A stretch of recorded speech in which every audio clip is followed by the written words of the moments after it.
Hey guys, it's been a while since I put anything out, so I thought I'd share the process of a landscape study that I did.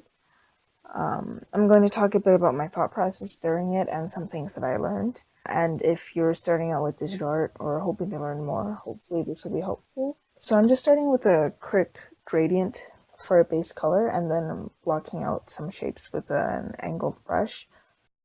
I actually pretty much just use this brush throughout the whole painting.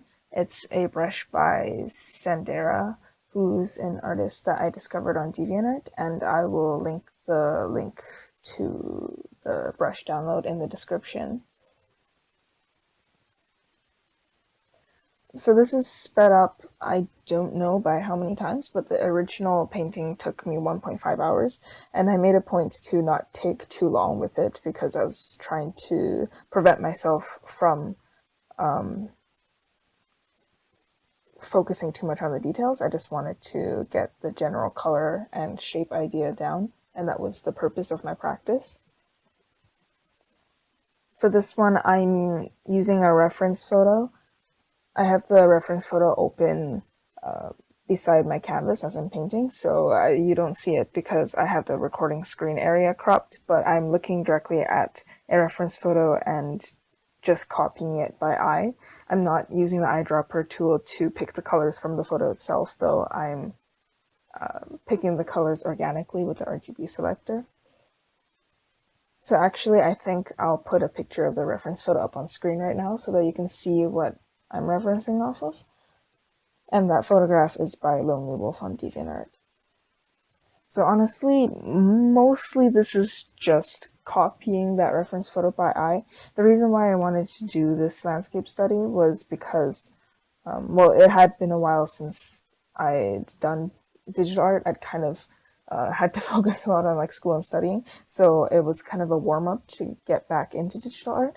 But also I realized that when I paint, I often eyedrop and pick my colors from other people's paintings, because when I pick the colors myself, they never look quite right. So I wanted to practice looking at something and interpreting that in a way that I can pick that color myself using the RGB selector and to put it on a canvas in a way that looks realistic. So mostly this is more of like a color study, but I'm not too sure how helpful it was for me to do this copying practice, in terms of like, now that if I were to paint my own landscape, I'm not sure that I would still have a good grasp of the colors.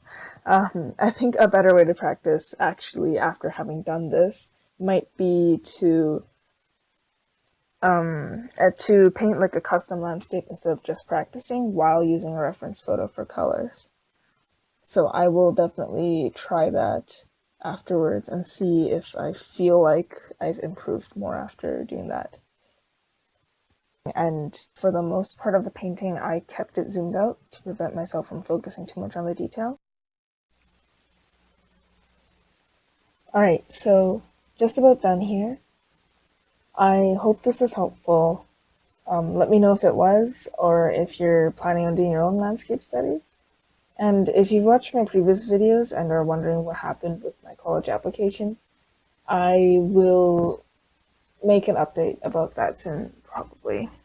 As in, like, I'll definitely make an update about that, just probably soon.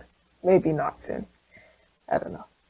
So here is my final painting next to the reference image. I hope you have a wonderful, whatever it is for you right now, morning, afternoon, evening, and I will see you next time.